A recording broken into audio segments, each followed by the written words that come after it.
Well, we are in an 8-week series called Desperate House Lives on marriage and family here at Intersect. And we've been talking about, hey, we want to get honest about our marriages. We want to be transparent, realistic, open to say, you know, we don't have it all together. We need help. We need better understanding about what God would have for how we interact with our spouse, how we do life together. What does our marriage really look like when no one's watching?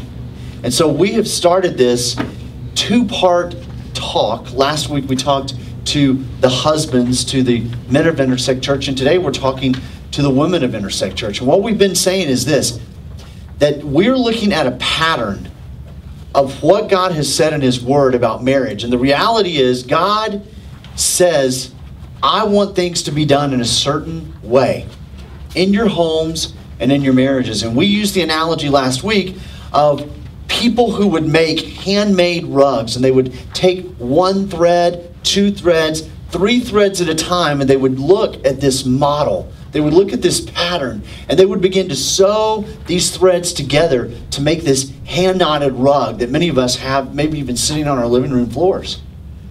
And just as if those people were sitting here today telling us what are the threads that it would take if they were sitting on these stools that they sit on to sew these threads together to make these beautiful handmade rugs of birds or geometric shapes or whatever. What are the threads that go into marriage? What does it take to have a marriage that would be like the pattern that God has set out for us? And what we're going to talk about this morning is really something that's challenging. Here's why. When I was a child, I was scared of the dark. I can remember we'd be sitting in our living room together, my father, my mother, my brother, and and we would be sitting there. Maybe we would watch TV or we'd had some sort of long discussion. It was time to go to bed. I would get very scared to go back into my room. Why? Because the room was dark. And just like me as a little child being scared to go back into my room because of the dark, many of us today have a fear of the unknown, right? Isn't it true that we are scared of things we don't truly understand? Isn't it true that we're fearful of things that we've had some level of exposure to and we're just not sure about it the second or third time? And isn't it true that we in our lives tend to be very fearful?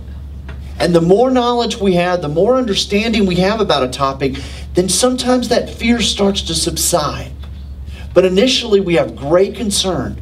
We're scared. We're fearful about whatever that thing is, whether it be the fear of the unknown in terms of our future days, whether it be the fear of the unknown of a group of people, whether it be the fear of the unknown of what's going to happen to my kids as they grow up. We tend to struggle with this fear of things we don't really know about too much.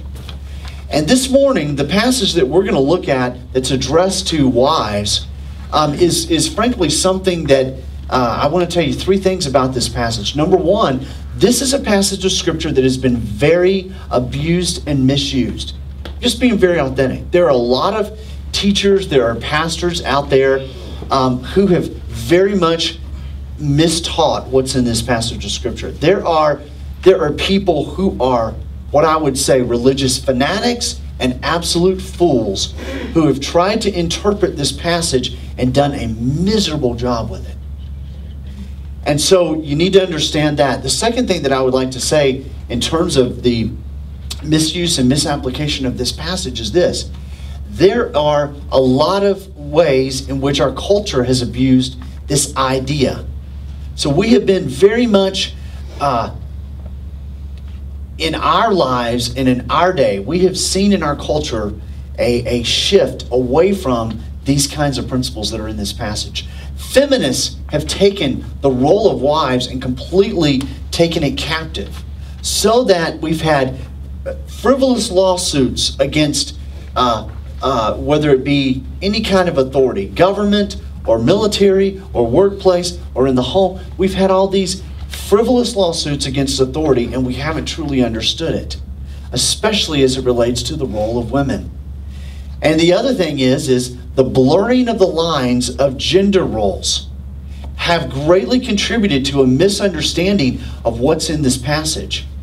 Right? Some people have gone way overboard and saying that there's complete and utter blending of gender roles and responsibilities. The other side of the coin is some folks have gone so far between dividing what the roles of men and women are that we don't even have a realistic picture of what God really said. It's an imbalanced picture. So I just want to acknowledge as we talk through this morning that there may be some fears as we talk about the role of wives and women in marriages. And I assure you, if we follow the pattern that God has set out, there is nothing to fear.